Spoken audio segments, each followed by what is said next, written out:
the share my screen. Oh, share screen. Here we go. Here we go. Start share now. Can you? Brilliant. Can you see that? Okay. Yes. Good. Yep. Thumbs up. Brilliant. Lovely. Let's get going. So thanks very much for coming along. Now that's a little bit about me. I need to just touch on me because you're already here. I'm Steve Saunders, and I live in between Hitchin and Stevenage in Little Wymanley. I've been in my 8th year now as an action coach, and I've got my wife there and three daughters. The eldest is in Norwich. She's 23. The middle one, who's the taller one next to me, she's in Liverpool. She's 21, and the smaller one, she's in Nottingham. So we are actually home alone empty nesters, which is taking some getting used to, really. My food is going quite mold. I think the biggest thing is the food is going mouldy. I've never thrown away so much food, and I've got to get used to buying less food, really, for just the pair of us, really. But anyway, that's one of their lives are ever changing, aren't they, really?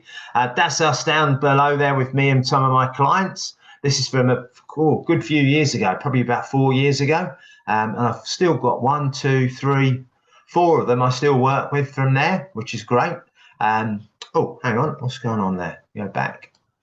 That's previous. It's just jumped ahead. Then it's just me there talking about when we did real live seminars, which is great. So that's something we're getting back to hopefully next month. Cool. Let's move on. So there's only one failure this afternoon, and the failure is to participate or not to participate. Is more to the point. So if you give 100%, you'll get 100%. So it's great that I can see you, and you've kept your cameras on, which is brilliant, because I know most of the time I was saying to Wendy earlier that lots of people come from Eventbrite, and they tend to be all over the world.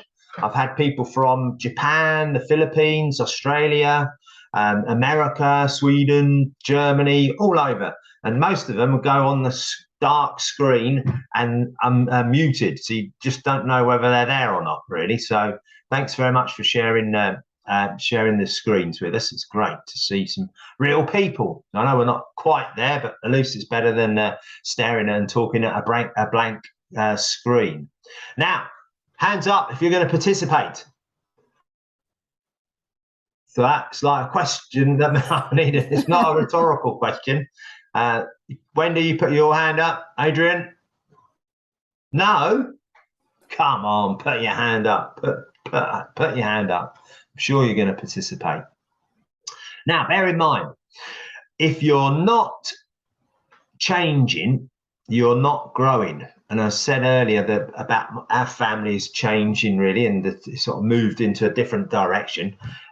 Things are always changing, aren't they, really? If they're kind of growing, and those little seedlings there, if they're going to grow into a big tree, a tree doesn't get to a point where it says, right, that's enough. I'm as big as I'm going to get, and I'm stopping there. It never does that. It'll actually carry on growing. And if you're not growing, you're actually dying and getting smaller. So we've always got to keep improving. But kind of a thing where other slides, it's kind of better never stops, really. We've got to try and be better. Probably the only time it might stop is when enough's enough. And so you could play sport and suddenly retire, and people go, right, I've had enough of this. I'm going to be doing something else. So hopefully that makes sense. So there will be a point where you actually retire and stop doing something. I used to be a ski instructor and race coach, but I'm not anymore. My girls have gone off to do other things. So I'm not that, really. So, but until that point, I was always trying to get myself quicker, and obviously the people that were I was helping and coaching. So we're always trying to improve.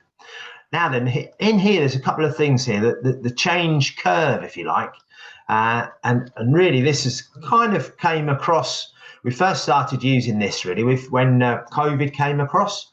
At first, it was kind of like shock. Is this really happening to us? really?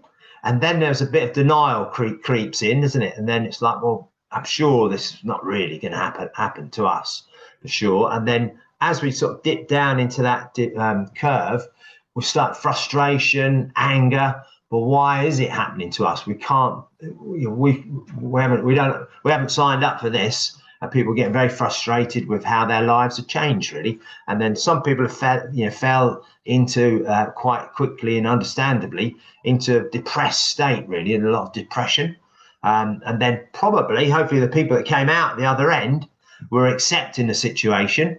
And it's remarkable how quickly people did get used to Zoom or Teams or got cracking in their business, really. I've done, I think this is my 56th webinar, and someone before 2020 in March, certainly in March, I'd done 0, and I probably had the chances, apart from COVID coming along, I probably would have still done 0. But now I've done sort of 50 odd. So it's that acceptance of, well, this is a new way of getting and reaching people. And then we're up into that, as I say, reaching people, that problem solving area. And there will be some problems coming up and down as life progresses, really. So hopefully does that make sense, that little curve there? And I think perhaps, has anyone seen that before? Either of you seen that before? Yeah, Adrian, yeah. It's something that I think they do it. I've seen it mentioned with in accordance with death, really, bereavement, looking at helping people with bereavement. So it's an interesting thing, really. It's that kind of time over focus. Now then, this is a bit of participation from you guys. What is that? And you can just shout out, say, I've got slides arranged, but it's your session, not my session. What is that on screen there? An incomplete circle. Blimey, yeah, good. That's a good answer. Yeah, could be, couldn't it? Yeah, could be. Wendy? I just see a blank page rather than a line awaiting for some input.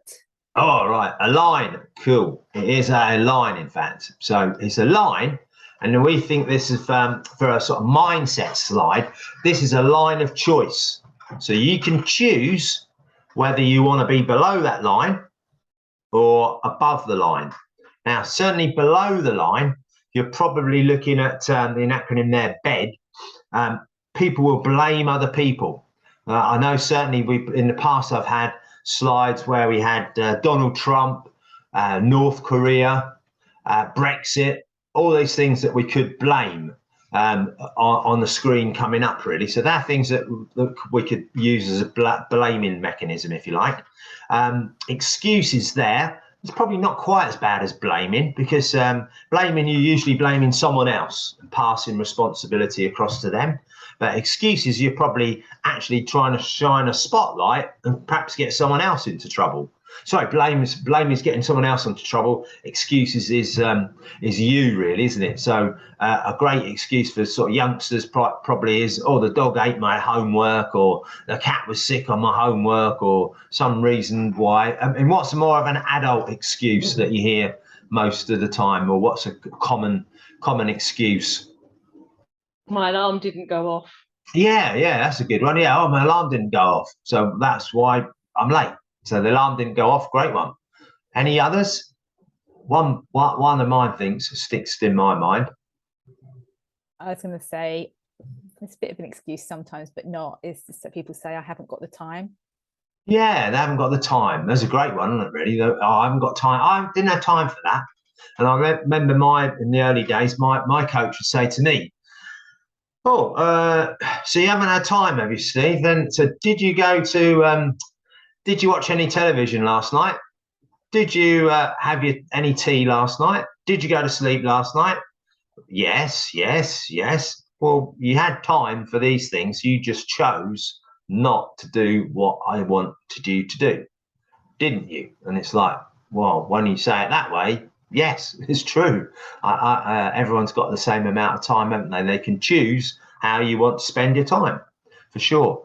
The other excuse, time and time and alarms not going off is a great one, really. I was thinking of maybe the classic of, oh, there was too much, it was late for a meeting, there's traffic on the roads.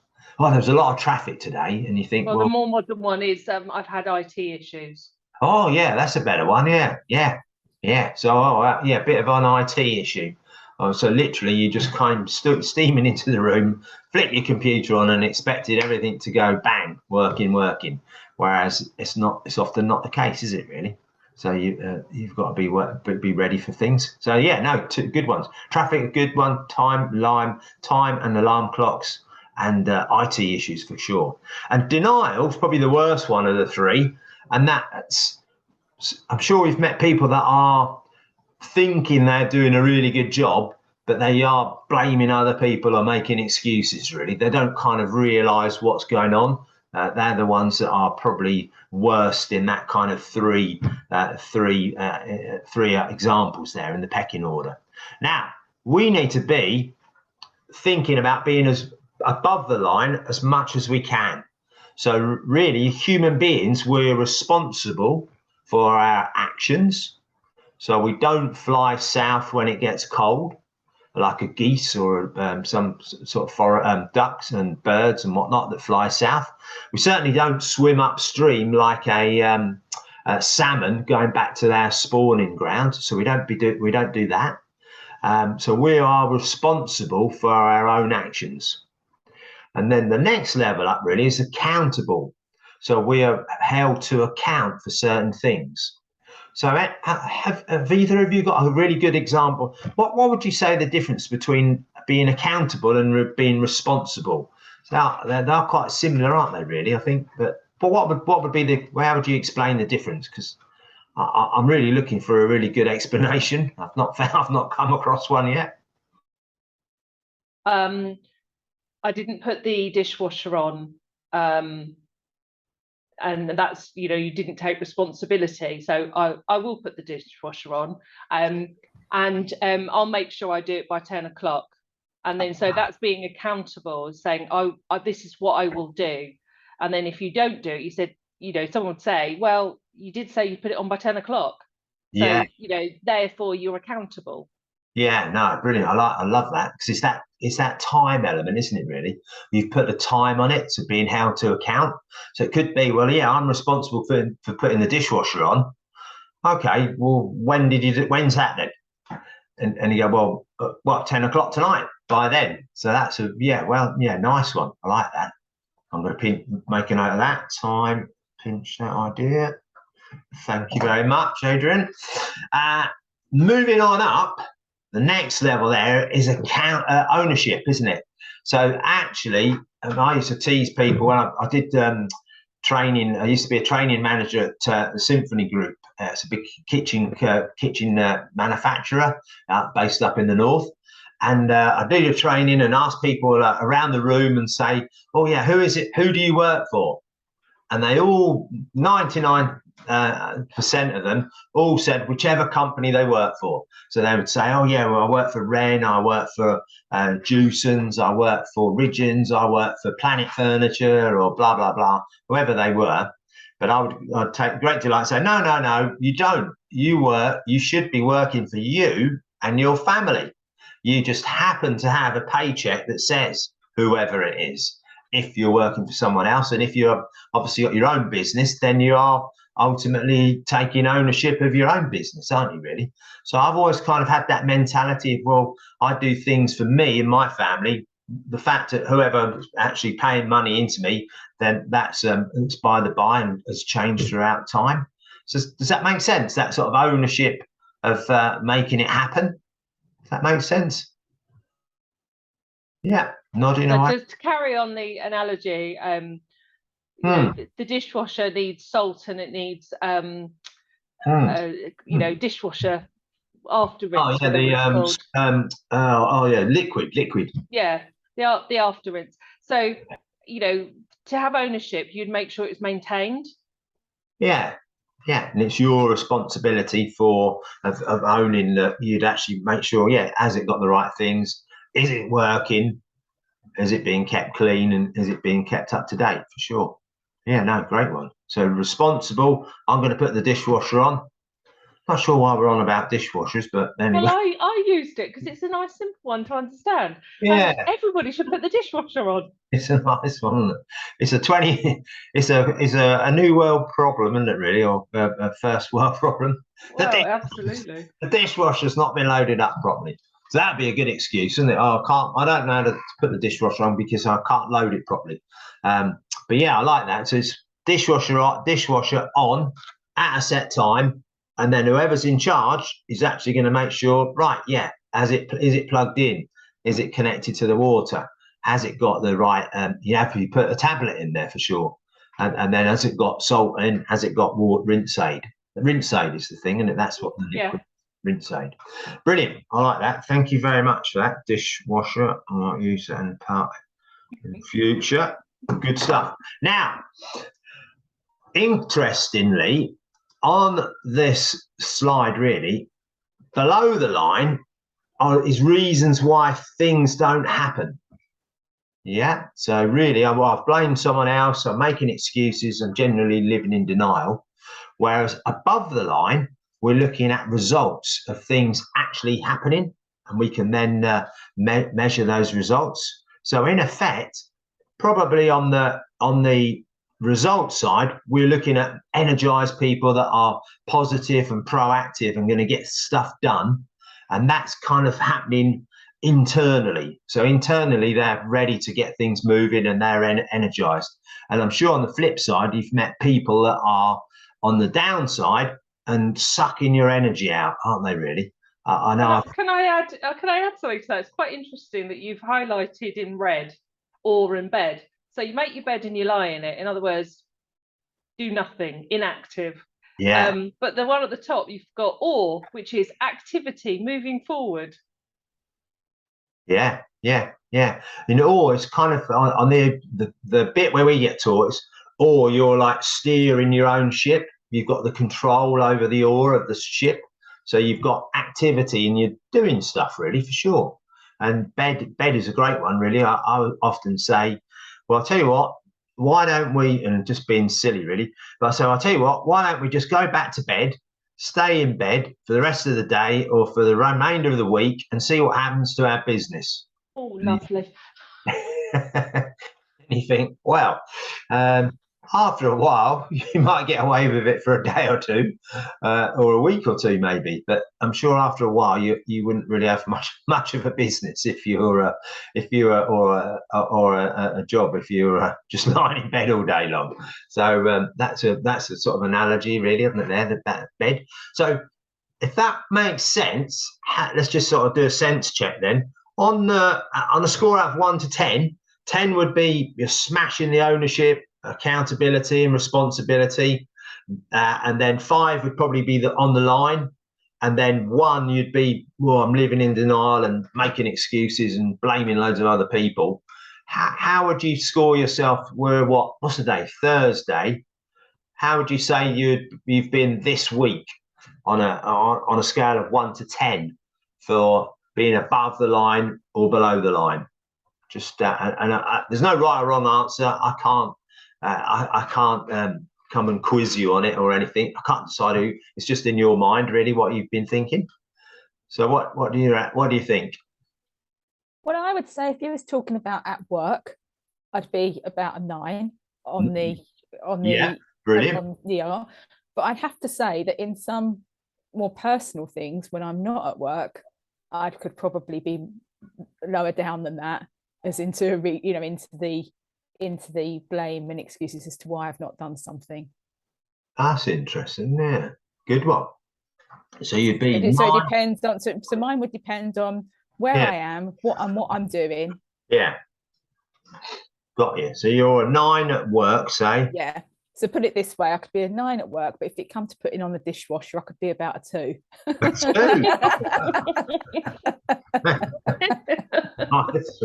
Love it. Yeah. It's not even that hard, is it, really? It's like, not like washing up. It's like, oh no, that's tough. It's like grimy pots and whatnot. Anyway, interesting, Wendy. So that's you, Wendy. Yeah, I'll let you work that one out. Adrian, what would your score be? Again, I can't check it. It's no right or wrong. Well, I would say that in work this week I've been smashing it, so 10. 10, wow, brilliant. Yeah, but I would say that I've had quite a lot of personal things happening this week, so I would say 10 on that as well, because I've had to, not because I've wanted to. Yeah. And the dishwasher's working beautifully. Oh, brilliant. Excellent. So just be aware you can dip below the line. I do. But then go back up again. So I know, we'll say, well, that was a bit below the line behaviour, but that's fine as long as you know. I speak to my coach every fortnight, Rachel, on a Wednesday. I was chatting to her about Brad Sugar's coming over, and on one of the days he's charging the coaches £500 to attend the day's session, and I'm saying, well, I don't think you should pay that. I think it should be free. He's our boss, and why would you pay to hear your boss give you tips and advice about how to run the business better?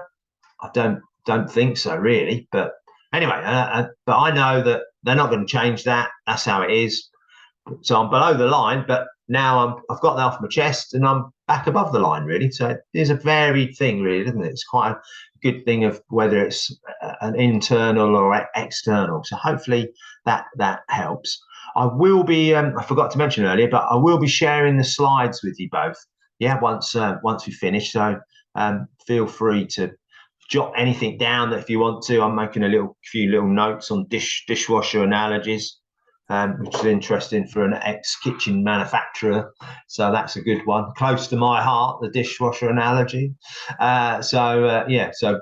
Feel free, but there will be that I will share the slides.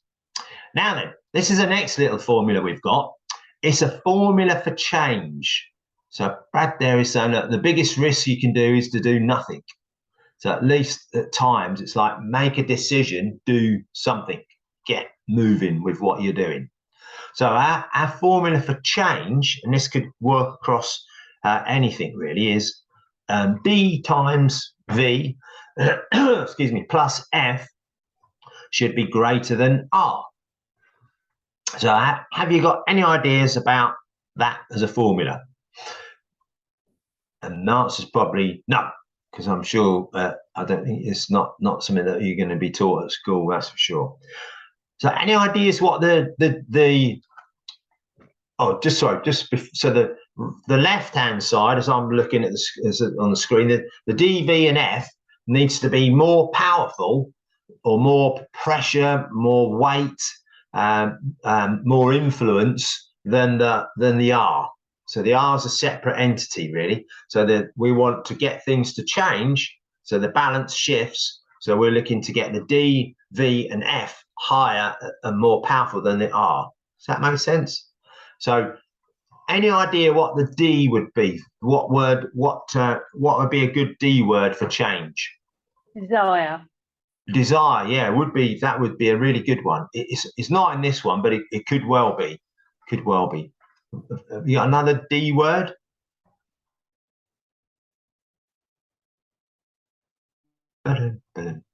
Direction? Yeah, could be direction. Two good shouts there. It's actually dissatisfaction. Oh. Yeah, so it's desire's close, isn't it, really? So that's quite store that one up a second. Dissatisfaction, really. So nothing really changes. If you're perfectly happy, why change? I know I said at the start, everyone's looking to change, but no one really wants to change. Some people are very routine based, aren't they, really? I must admit, I'm really routine-y. I do the same. I tend, especially, I don't know, in the week, I'm fine and doing meetings and whatnot. But the weekend, I really do like to do things over and over regularly. And even on holiday, we'll get into a routine and go, right, oh yeah, this is the time we go for a coffee. This is the time we go to the beach, and just a bit sad like that. But dissatisfaction, we need to get some kind of dissatisfaction. So if you're not unhappy with something, you'll carry on. Does that make sense? You'll just stay where you are. But often people don't change because there's no V. So it could be, right, I've got this, I'm dissatisfied. And interestingly, where I used to work at in Toto Kitchens, the MD's wife, I found out at a local a funeral a couple of months back, and she was in a job that she hated for 27 years. How dumb is that? It's mad. I couldn't believe it when she said that. So I thought she was quite a sensible lady, but and I suppose if she had that D, she didn't have any V. So what do you think V might stand for?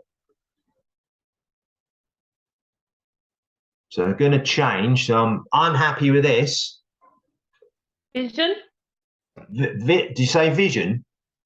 Yes, correct. Vision, brilliant. So we haven't got any vision of doing something else. So I can't see what else I'm going to be doing.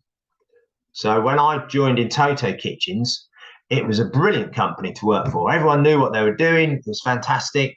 And if someone, a headhunter would ring up, I'd say, well, no, I've got a job for you. No, I'm not interested. Really like it here. Thank you very much. Goodbye. And then suddenly things changed. We had a new MD, and my dissatisfaction grew. One of our stores took on board an action coach. I went along to see Brad Sugars probably nearly 9 years ago now, and he was saying, oh yeah, my coaches can help you with this, and my coaches can help you with that. And I thought, wow, I didn't know you could be a business coach. So suddenly I've got a vision of, oh, instead of doing this, I could do that instead. Does that make sense? So my dissatisfaction went up, vision went up. What do you think F stands for? Any ideas? Focus. But yeah, it could be focus, couldn't it? Could well be focus. It's actually first steps. So make the first steps to change easy. So why or one of the reasons why Amazon is so popular and grown so quickly, it's so easy to order things from them, isn't it? Really, they've got everything on there. You can sit on your laptop or your phone or tablet or whatever at whatever time in the day and order product, and you'll get it either the same day or the next day. Or it's amazing, really. Where if you sort of wind the clock back to remembering John Lewis, where you down in Welwyn Garden City. I remember I was working in the Sainsbury's next door, that John Lewis, they didn't open on a Sunday, they shut on a Monday, and they didn't take a credit card. And it's like, you say that to youngsters now and they go, what are you doing? How difficult are they making life to do business with them? You just wouldn't do it, would you really? So make this first steps to change. So whether you're bringing people into your product or service, or in Wendy's case, bringing them into awareness of what's available, make it easy, make it simple, make it. So when I saw Brad Sugars, there was a pad underneath your chair. If you're interested in becoming a coach, tick this box, tick, fill in your name and a telephone number, and they rang you up. It's like, wow, that got the ball rolling. Simple. We don't have to do any quizzes or questionnaires before that. So if that's that side of the equation, what would the R be? What do you think the R is? Resistance. Yes, perfect. Have you seen this before? No, makes sense. Yeah, brilliant. Does make sense, doesn't it, really, when you see it? So resistance, so all the other side is, if your resistance was really high, you've got to really go some to get the other side going higher, haven't you? So a good analogy might be webinars. So when I did a seminar, I remember talking to a lady, it was in December 2019, so just before COVID came along. And she said, oh, yeah, Steve, I really enjoyed that seminar. Can I bring my team along? I says, yeah, of course you can. Come along to the next one. And I said, where are the team based? And she said, oh, they're based all over the country. Don't worry about it, though. We can do a video conference call. And I went, oh, yeah, no problem. not what is a video conference call. I had no idea what it was, but I said, oh yeah, that's no problem. We'll be able to sort that out. And then wind the clock forward to March 23, no, 20, March, the 23rd of March, Boris says, right, no one is allowed out. Suddenly my resistance to doing things online disappeared overnight, really, didn't it? And it's like, right, how can I get Teams? What do I need? Zoom? What is it I need, really? How can I get those things? So sometimes there'll be high, resistance is high, and the left-hand side really has got to work really hard to change. Whereas but the other opportunities, it can easily change, can't it, really, with that resistance? So does that make sense? So just bear in mind when you're working with people, why are they resisting? Have we not built up the dissatisfaction or the vision, and aren't we making it easy to do business with us? And that's whether it's a product or a service. So that's sometimes why if the resistance is very high, people don't make the change. You know, if I wanted to be an Olympic ice skater, the resistance to me achieving that is actually very high. Yeah. I'm too old. I can't skate. Yeah. You know, it doesn't mean I couldn't head towards it, but the chance of me achieving it is quite low. So the resistance is high. Yeah, because I suppose in your mind, that's why I suppose I'm very much a positive, optimistic person, but I do kind of live in the real world of I've always wanted to play football for England. Well, that ship has sailed, really. And I realised that probably when I was about 13. And that's just how it is, really, isn't it? I could what's the word they all use? Not affirmations or visualization. Well, I always forget this word. I'll come on to it in a minute. It'll pop into my head. But you know, when you're sort of thinking it, if you think it's true, it's going to be true. But I could think all day long, every day, I'm going to play for England. I'm going to play. Well, I'm not going to play for England, so I'm not good enough at football. So end of that bit. But maybe it's different. So that's why it's divided by realistic expectations.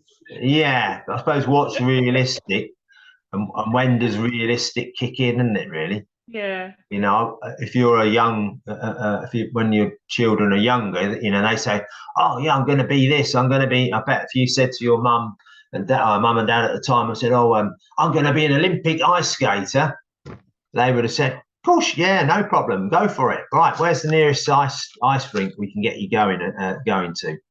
They certainly probably wouldn't have gone, "No, you've got no chance of being able to do that." It's not what you say, is it, really? So it's interesting, when do you tip over into that point of being realistic? That's not a realistic goal, but I suppose it's part of being an adult, really, I suppose, isn't it? Yeah, I don't know. It's a bit deep, isn't it, really? Bit deep. So what is resilience? What a good definition of resilience before I flash one up on the screen that I've got from Mr. Google? It's coping. It's coping and being able to bounce back. Oh, yeah. Life's difficulties. Brilliant. Bouncing back. Yeah. Cool. Wendy, would you agree with that? Yeah, I'd say it's also probably within it has an element of determination in terms of not giving up, which is the same as bouncing back, really, isn't it? It's determined. Having belief in yourself to know that you can do whatever it is that you're trying to achieve. Yeah, great one. Yeah. So let's see what they say. An ability to recover from or adjust easily to misfortune or change. So it's that is that kind of bouncing back, isn't it, really? So misfortune, because there's whether you've read any Stoic books, but there's I forget the name of the guy, Darren Ryan, I think it is. He's the diary of a Stoic, and each day has got different little. You're meant to read one a day and one comment, and it is that just keeping going, really. I think that's one of the things that kind of being very stoic about it, sort of stoic behaviour, isn't it, really? So that's probably what resilience is. Interestingly, I was sort of talking to a chappie from South Africa about this, and he said oh, but Steve, you've got no other choice. There is no other choice. And it's like, it's quite right, really, isn't it? I suppose, unless we wind the clock back to going back to bed and just staying in bed all day, that might not be. So we have got to get on with it, really, I suppose. But we've got 6 little areas now, or 6 areas of resilience. So health, vision, composure, reasoning, tenacity, collaboration. We haven't really got time to go into all of them, but we're just going to touch into a few of those, if that's okay with you. But we'll just look at this. So certainly the vision part, this is a great help. So certainly, if you read a book by Simon Sinek, seems to be the go-to person. Start with why. Why are you doing this thing? Why are you getting involved? And this is Viktor Frankl, who was held in a Jewish concentration camp. And he was kind of like, well, yeah, if you can, there's a quote there, I'll just read it off the screen, really. Those who have a why to live can bear almost any how they're treated. So certainly the people that thought they were going to get on with it and didn't think they were going to die, cracked on and got through, whereas those that thought they were going to die certainly did die, unfortunately, and they had other ways of doing it. But I suppose it's that why, really. Why am I doing it? Why am I getting out of bed? What's your reason for getting moving on stuff, really? And everyone, the great thing about that is everyone is different, aren't they, really? So everyone's got their own different whys and reasons. This is another little bit there with Admiral Stockdale. He was held in a Japanese prisoner of war camp. And around him, people were thinking, oh, I'm going to be away. I'm going to be out by Christmas. And they weren't. And they just didn't survive. Mentally, they just weren't strong enough. Whereas he said, oh, I'm going to be, I'll be out when I'm out and I will survive this. And out he came, really. So it does make you wonder about the power of the mind, for sure. So have you got a growth mindset or a fixed mindset when it comes to resilience? So certainly if you've got that kind of growth mindset and forward thinking mindset above the line, perhaps, you're certainly looking at challenges or seeing challenges as opportunities, and things are abundance rather than scarcity.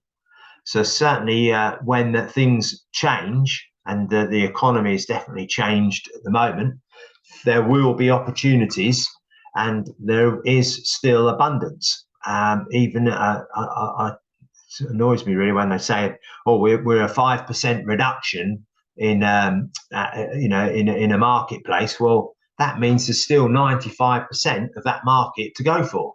So have we got 100% of the market? I don't think so. So we need to be pushing on and trying to get that extra bit coming in for us. So the pie has got, if the pie has got smaller as it's getting, we need to make sure that we get our fair share of that pie. That makes sense. Yeah. So there is things that are always going to be happening. And certainly some of the guys I work with, they're actually having record years and record months, which is amazing. So there is opportunities out there for sure. Have a reality check. And I know the Stockdale principle there, the Admiral Stockdale was looking at confronting the brutal facts at times. And sometimes that we need to go, right, okay, well, this in technology, this computer or whatever it is you've got isn't cutting it, or something's not happening. So the technology needs to be up to speed. I know my sister-in-law works for Welling and Hatfield Council, and she's got terrible IT. Her laptop's really ancient. It's really difficult. She finds it really awkward to log in every time if she's working from home, and it's a nightmare for her, really. And that doesn't seem to have changed. So sometimes people are going to be really, really struggling, really, because of that sort of technology, really, on the resilience. So they've got to be, oh, come on, let's get the right kit for the right people. Certainly, we're looking at human management side of things. Are you looking to praise people, or are you looking to reprimand people?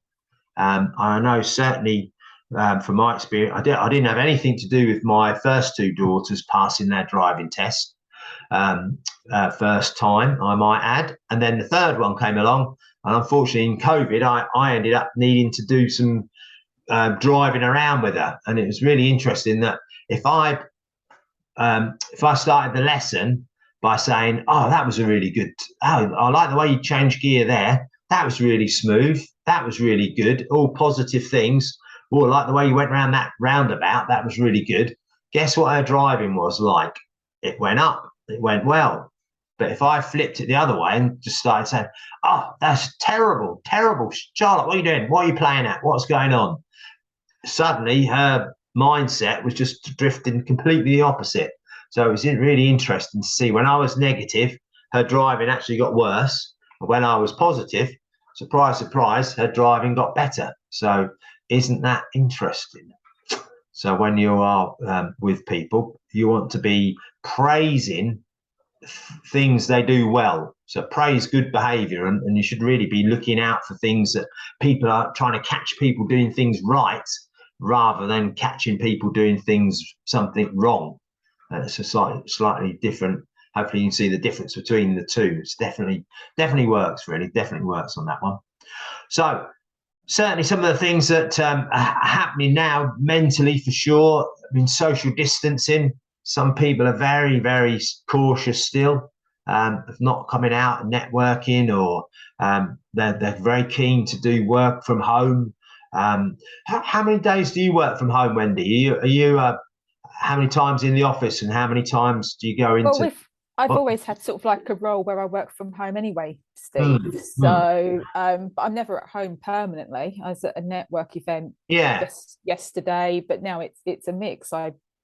I'm, so it's not one particular day that I'm at home. I'm out and about, and then I come back home to do some more work and admin stuff. So so you sort of base from home and out, and I've always been based at home in my role, but then I go out to events or to see clients, and some things like today are via the laptop. Got you. Adrian, are you at home or office based, or? Look like my house. No, well, I know. Are you at home other days, or really not? No, I work half and half. Half and half. Brilliant. Okay, And do you get as much done when you on the days that you're working from home, or do you prefer going into the office? I used to. In COVID, I got loads done at home. Whereas now I actually prefer to be in the office to get tasks done. To run things past people and to talk to people and unlock things.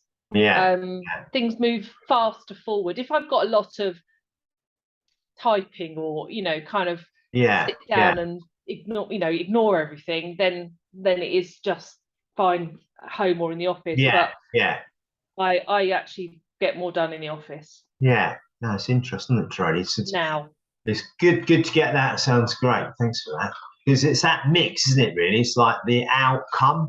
So I know, going back as an age thing, it's certainly when I started work, unemployment was 1 in 10. So the UB40, I Am a 1 in 10 song was in the charts.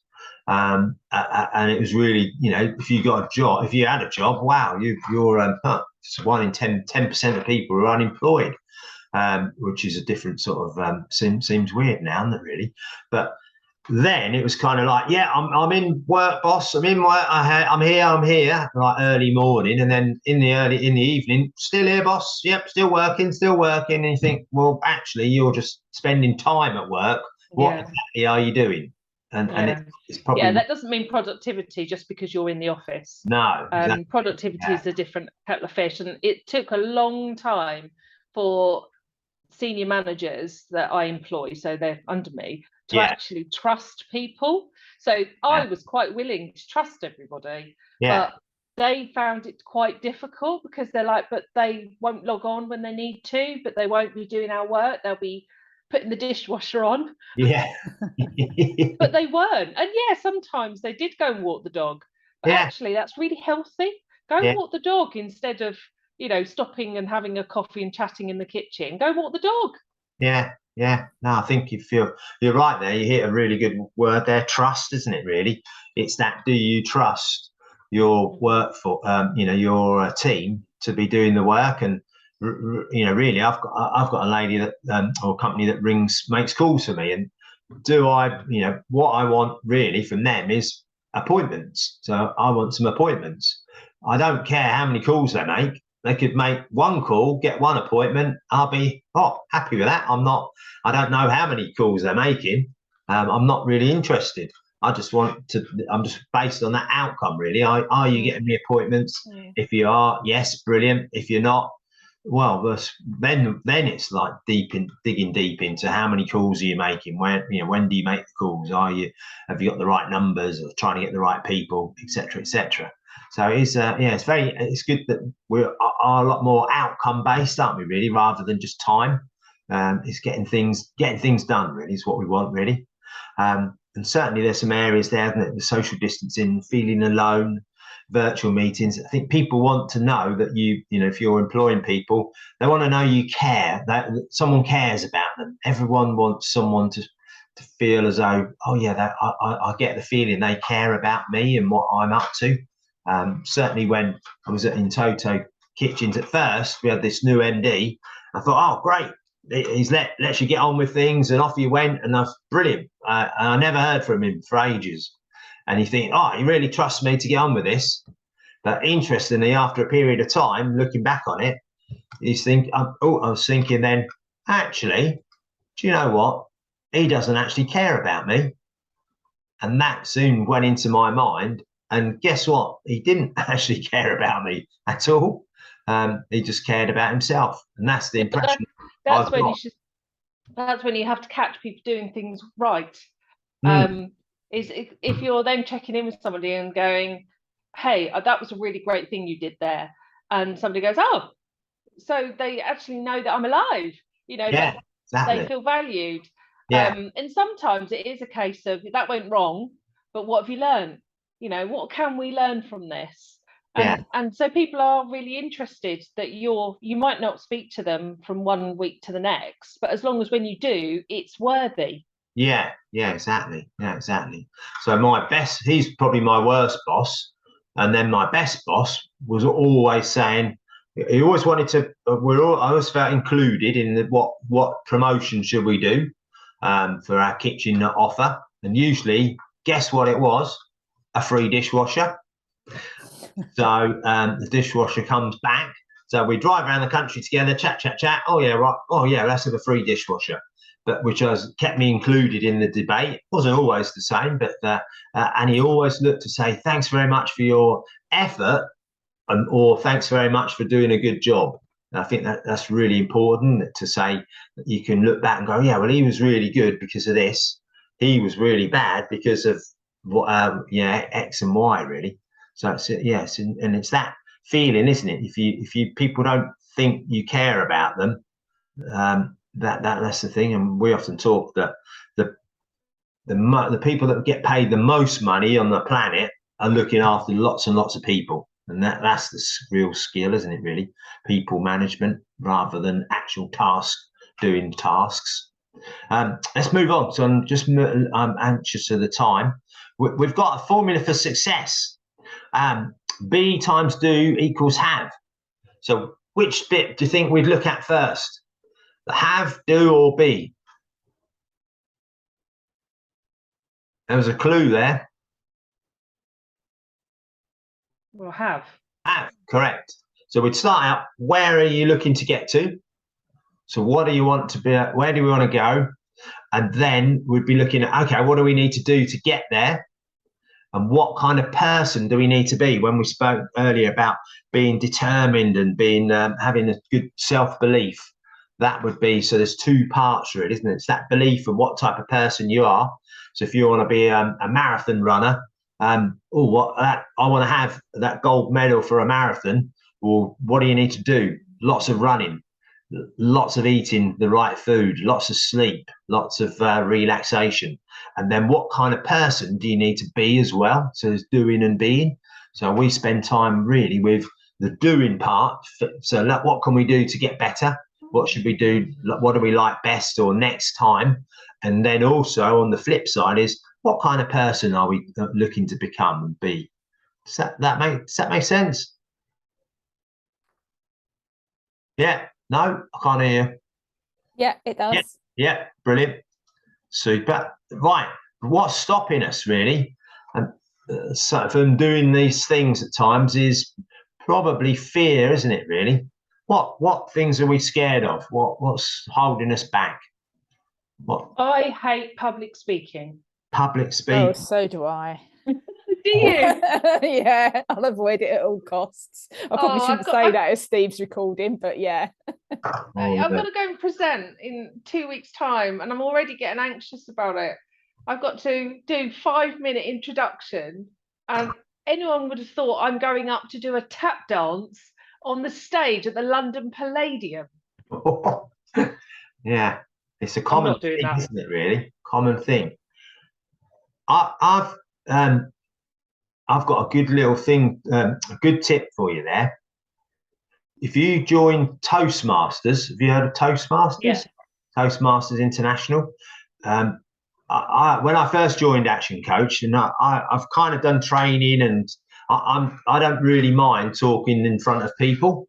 I don't find it.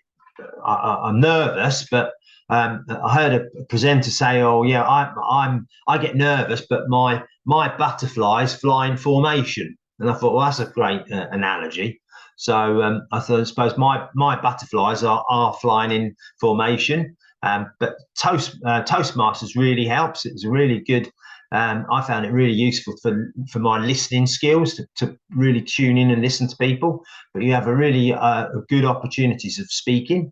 So if you, I know we had one chap came along to the meetings, and he was going to be a best man, and he was busy recording. Yeah, he was really fearful of doing it, and he actually did his best man. Built up, and then the last time he came, just before the last session before the wedding, he bought some fluted glasses and some champagne in, and he kind of did a little dummy run of his speech. So that was really good. So on the fear front, that would be Toastmasters would be a good recommend. I don't, since it went online, I thought I don't really want to do that, and I've not got back into the habit of going back there. But that would be something worth looking at, really. Anyway, we'll move on. So if you need to do it, that would be good. But really, it's false expectations appearing real. Yeah, it is. Yeah, isn't it? Because the great thing about, I used to love the two areas when I felt most nervous. One was my first seminar, and my boss or my coach was there, so we'd worked out what I was meant to say, and he obviously sitting there, and I'm thinking, oh no, I need to make sure I say the things I've thought we've discussed. So that was very nerve-wracking. On here, am I a little bit nervous? But once we get going, you guys don't know. I haven't got a script here, so I know what slides are coming up, but you don't know what I'm supposed to be saying, and I might go, oh, I forgot to say that, or oh, I mentioned that, but it doesn't really matter because you don't know what I'm supposed to be saying. So which is quite nice, isn't it? Really, so that's why I was flip it in my mind. And then I suppose the second time was I did some work at Brocket Hall with their appraisal system, and my wife works at Brocket Hall. So I know everything's going to go back to my wife, and I want to make sure I've done a good job. Otherwise, her life would be, oh, why have you married that idiot? But so I was really nervous on that. I must be honest, I was nervous until I got going. And she said, "Oh, they're a tough act. So I thought, oh, that's really helped my nerves. Yeah, they're hard to please. So, oh, thanks for telling me that."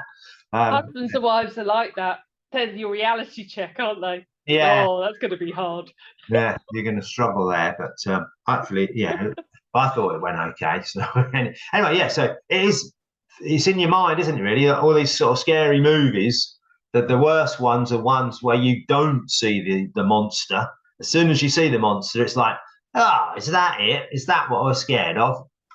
Whereas in your mind, it's running away with you, isn't it? Really. So it's usually false expectations appearing real. how to get through fear, really, you kind of got different coping mechanisms, but ultimately sometimes it's just do it, really. So your presentation, and no one's really going to know what you're meant to be saying. So you can say within it, as long as you're within your 5 minutes or so, who knows what you're meant to be saying? No, they don't know. I'm sure they don't know. So that what have you got to lose on that front, really? And does it matter if you might stumble over an odd word? Well, no one's expecting people to be perfect. They really aren't, really. They really aren't. So just crack on and get it done. I mean, getting out of your comfort zone, that will expand it for sure. Because if you do 5 minutes, guess what? You'll be able to do 10 minutes, 15 minutes, 20 minutes. If you choose to, if you have to do it. And or if it's not about not being able to do it. It's about hating doing it. That's the thing, is I practice, as you say here, it's time to expand your comfort zone. I said yes, and I do say Brilliant. yes, yeah, and I do it, but I'm so nervous that I feel sick. So my butterflies are all puking up in formation. Yeah, or all scattered all around. Yeah. So not even any, but that will come over time, isn't it? Really, the time being, the more often you do it, guess what? The better you'll get at going. So I was at Toastmasters for best part of 5 years.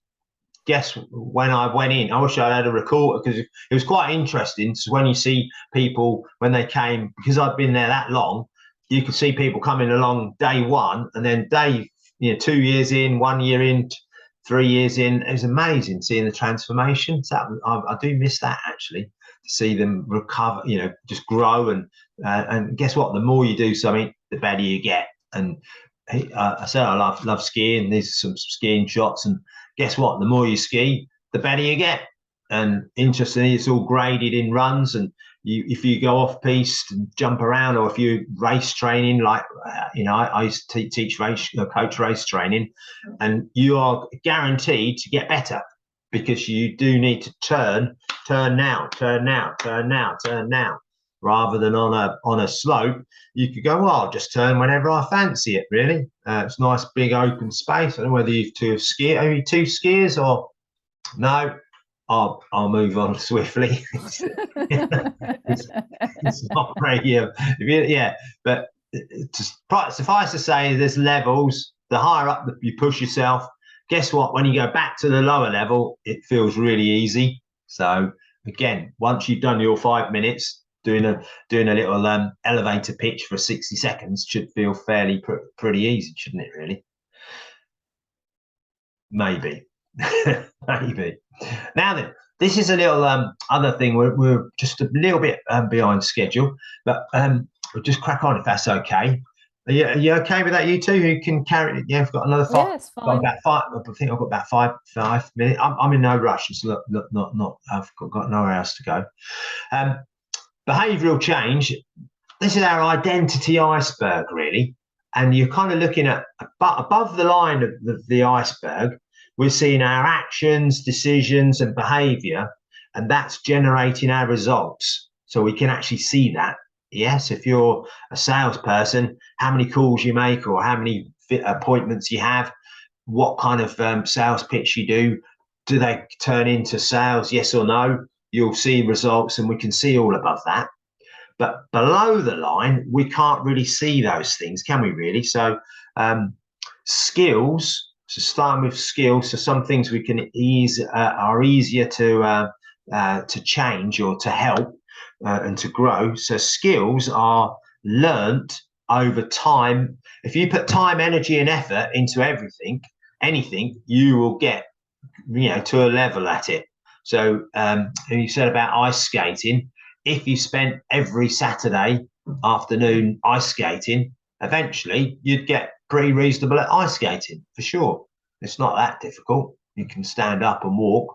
So that would be a skill that you can practice. Does that make sense? If you wanted to put the time, energy, and effort into it. If you don't, then you're not going to get any good, really. So that then does link into beliefs. So beliefs are what you hold to be true now. So, for instance, taking the ice skating analogy. So, at the moment, then, Adrian, you're saying you can't, in your mind, right? I can't ice skate at the moment. I'm not very good at ice skating. That's what you're thinking, isn't it? Really. But if you put the skill in and time and effort to get good at it, suddenly you'll be going, well, actually, I'm not too bad at this to start with. Oh, actually, I believe I'm quite good at this. So, in my mind, I'm really good at all sports. I'm good at sports. I like sports. I love sports. Except for gymnastics, I'm useless. I'm not very good at cricket. I'm a bit scared of the ball.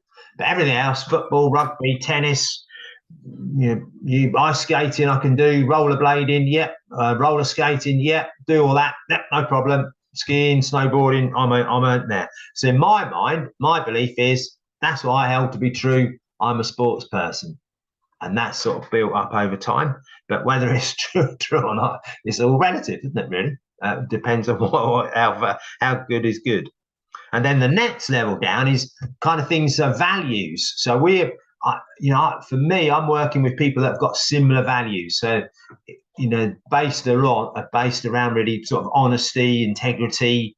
They do what they say they're going to do. They're not telling lies, or they've got good customer care. They don't just talk the talk; they actually prove it and do it. And they look after their customers, look after their suppliers. So the values there are important to them, and people generally levitate towards people with similar values. And we're probably looking at, maybe I think you could probably get a little bit of change on values. We talk about with an electrician this morning, and we talk about raising our bar is set high. So we want people to arrive in all the uniform. We don't want people wearing trainers. They're electricians. They need to be wearing safety boots. So can't just, they're below our bar, really. We've set our bar here. You need to come up to our bar. So they're our values. And I suppose the identity really is your sort of persona, really. And that could be your religion or whatever you believe. And we don't really certainly don't try and influence anyone there. Although someone did try that in the hot tub the other day. David Lloyd, he started pitching me religion and going to his sort of Jehovah's Witness church. It's like, hang on a minute, there's a time and a place, really. But he sort of saw it as his mission was to try and convert me and say a prayer to me and get my number and all sorts. So very heavy sales patter he had, which didn't really get in. And I've got to avoid him now whenever I go in the gym. That's by the by, really. But hopefully that makes sense, that you can't really see the skills and values and beliefs and identity potentially until you work with someone and you get to know them, really. And this will be shaped with our environment, really. So then again, the environment, if you've got a really did anyone see that on I think it's on Netflix or Amazon, Woodstock 90, is it Woodstock 99? So it was like Woodstock. They did a revisit of Woodstock, the festival, back in the 60s. They did a 1990 version, or 1999, I think it was. And it was just carnage, absolute carnage. There was mess. After day one, they never cleared up at all. So it just got messier and messier and messier. And then the people, mainly young lads, in fairness, they started breaking things up, setting light to things. It's just crazy. It's Woodstock 99, but it just shows you how the environment affected their attitudes, and on their own, they wouldn't have dreamt of doing the things they were doing. But when they got into a group in that environment, it's just completely different. It's really shocking, really, what they got up to. But that's the iceberg. Then environment here. This is I picked up this speech. It's like good use of an ironing space. So poor old the people that were working from home that have got a small little area. They probably had a bad background traffic noise, lighting's not very good, furniture. I know I've got a new chair. I'm sitting downstairs in our conservatory at the moment, but I bought a new chair for my office upstairs because I was getting backache. It was just, I couldn't stand it. The chair I had wasn't up to 10 minutes, 15 minutes sessions, but all day, every day, it just wasn't good, wasn't up to the role really. So I had to get a new chair and new desks and all sorts. And then the bit there about family rules, really, isn't it? Sometimes this is a work time, and again, have some breaks, really. So environment will play a big part in your resilience and bounce back ability, really, isn't it? So if you've got a good space. So health, mind and body, again, to help would be routine breaks and, or routinely have breaks, and get yourself into a routine. What would be, when are you going to work? Especially if you're doing your work from home. Get some sleep for sure, hygiene, hydration. So I've got water here. And there's water in this one, actually. It's water with hot water with a slice of lemon, which really is quite nice. Healthy eating. Again, healthy eating and movement is medicine, really, isn't it? And interaction, isn't it? Most people, I don't know any hermits. I don't know whether any. My coach says she's a bit of a hermit, and she said, "Oh yeah, if I'm quite happy with COVID, I don't need to come out and talk, see people." But trust me, she's a real people person, really. I can't believe she says, "Oh, she's never going to see anyone," because I find that hard to believe, because she'll chat away for ages. She's quite sociable for sure. So that interaction we need. This again, movement, getting yourself moving. That's early doors in the COVID scenario, being my youngest, and for a little while that was my #1 post on LinkedIn. Had the most hits by far. And that's been superseded now. I should get that up. But my middle daughter graduating at a graduation, that's got like 6,000 views, whereas that one 3 years ago had about 2,000 views. So it's quite interesting. Make it personal on LinkedIn. Affirmations. I'm still trying to think of the other word of I still can't think of it. Manifestations. That's what all people are talking about, manifestations, aren't they? My eldest is saying, before she left uni, she said, right, last year, I'm going to get a job and I'm going to get a first. And she got a first and she came out of uni, she had a job. So she said, every day that year, her final year, I'm going to get a job and I'm going to get a first. And that was in her mind. And lo and behold, she did what she said she was going to do. So have some affirmations. If you think it's true, it's true. If you think, oh no, flip it the other way and go, oh, I'm a very unhappy person and I'm very negative. Well, I'm not very healthy. I'm not very fit. I'm a terrible husband. I'm a terrible dad. I'm not very confident. I'm not enthusiastic at all. Suddenly, even saying it, my energy levels are coming down. Whereas if you're thinking it and saying it in the morning, get some affirmations, does make a big difference. Think positive for sure. If there's some sort of ideas there, so some mindset tips really. Is there anything else that's helped you to before get through the COVID and get through things that you've got an excellent little tool or tip? I know some people have do puzzles, jigsaws, gardening, knitting. I saw Tom Daley, the diver. He sort of said, "Oh yeah, I did really well in the Olympics because I've learned to knit." It's like, oh wow, that just kept his mind on something else rather than his diving. So it obviously, if he thinks it works, it works, doesn't it? Really. So you've got rituals, meditation, the I am statements, which you just mentioned. A little gratitude list, really, isn't it? Finding small wins. What can you look forward to? Looking forward to this or looking forward to that, a couple of weeks time, or a meal out with family or a holiday or Christmas or whatever it is. Activity, breathing is a good one, isn't it, really?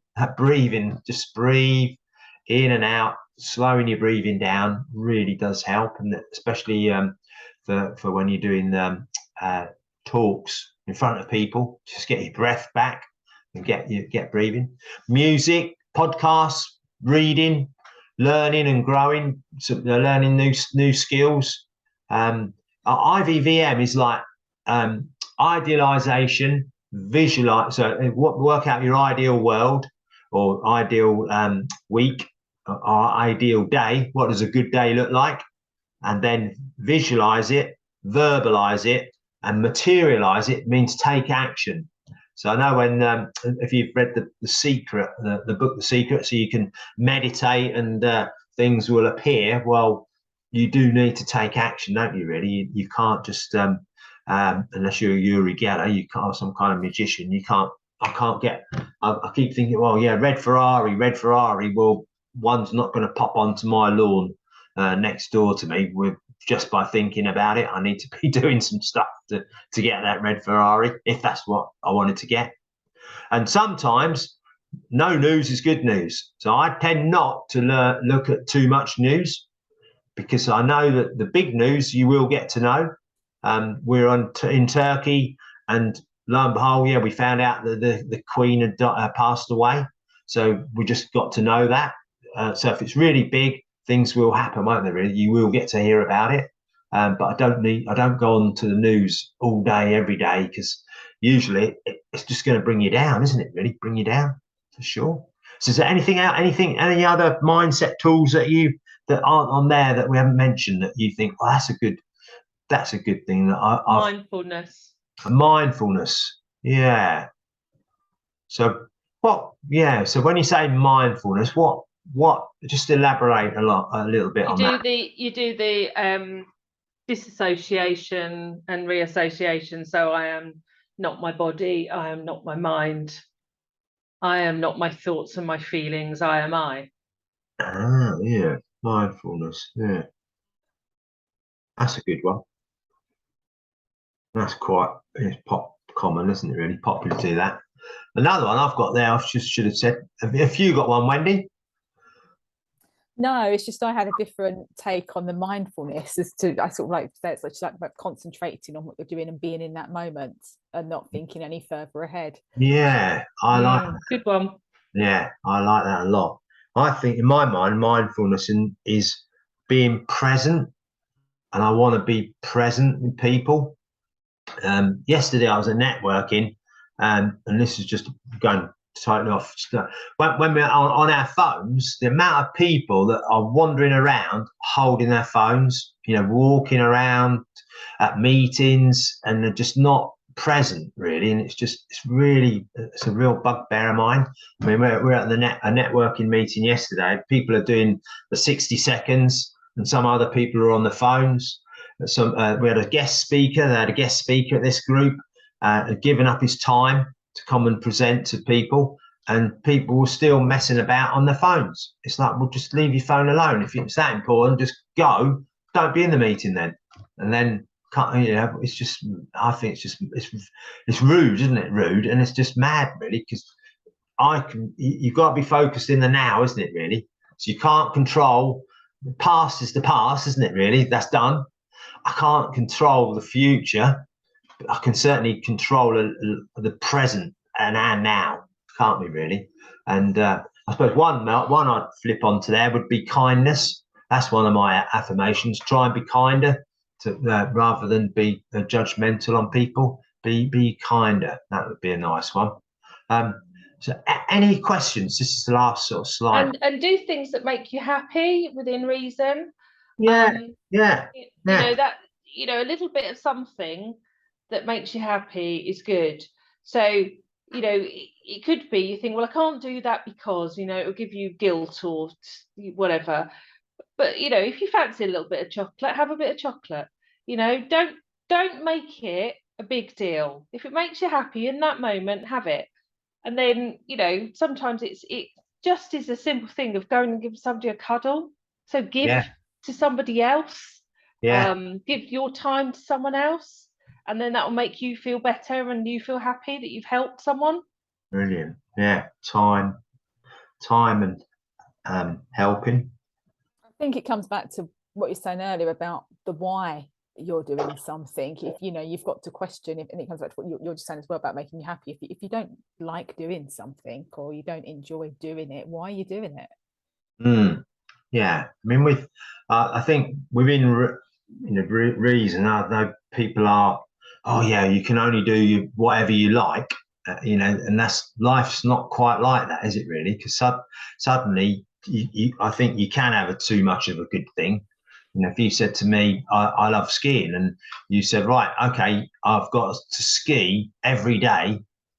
For starting January the 1st, I've got to ski every day throughout the whole year, and it just suddenly wouldn't be fun anymore, would it? Really? So whatever you did, and whatever it is, in my mind, it just become a job then, really, or something, a task that I don't really enjoy.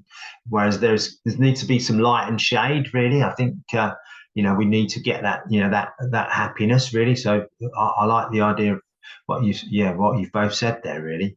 I mean, this is a bit of a daft thing. I'll be at the gym on a cross trainer or whatever, and in my mind I go, right, I'm going to stick on this, because I've got that. They do lovely coffee in David Lloyd, really nice cup of coffee. So I'll be thinking about, right, I'm going to get through this, and I've got 10 more minutes, and right, I'm going to get that cup of coffee. That's my treat to myself for beasting my body, if you like, or going through the pain barrier. And it's getting that something light. And if I see donut, or I get teased for buying giant Watsits at the moment, if they're on offer, I do our shopping. If they're on offer, they're going in the shopping trolley, and I'll be eating some of those. But I don't eat them all the time. It's not for whatever. This is little treats, isn't it? Really, little treats. So some things are big treats, some things are little treats. So anything that you're going to take action on, really, I'd be curious to hear. Any one or two ideas you think, oh yeah, I'm going to try and do that. Because bear in mind, I will send over the slide so you can have a little look. Well,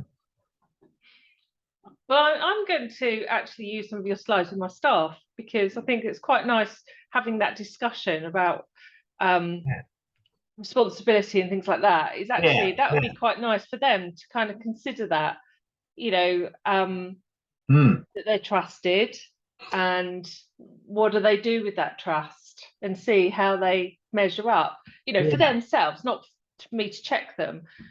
So I'm always looking for interesting discussion points at staff meetings. They shouldn't just be me telling them stuff, or talk and talk. No, that's great, thanks for that. I'll just ping that over, take above and below, isn't it, really? The line. I don't think I'll ask them the question, what is that? Because like me, they've all got they've got brains that think outside of the box. That's why I said it's an unfinished circle, because it wasn't me being pedantic or silly. It's just that I don't think the same as other people. I suppose it's we've had a course by a guy called Steve Salas, and he was saying everyone looks through things through a different lens. And I've never heard. I share that slide is one of our go-to slides, and I must have, gee whiz, it's in pretty much. I wouldn't swear on it, but I'm pretty sure it's definitely on every seminar. It's pretty much on most meetings I have with someone, especially new people. One of the things we'll bring to it, and I've often asked that. There must be hundreds of people that have said, what's that? No one has ever said before, that's an unfinished circle. So that's a first, isn't it? And it's just a different way. It's not right or wrong.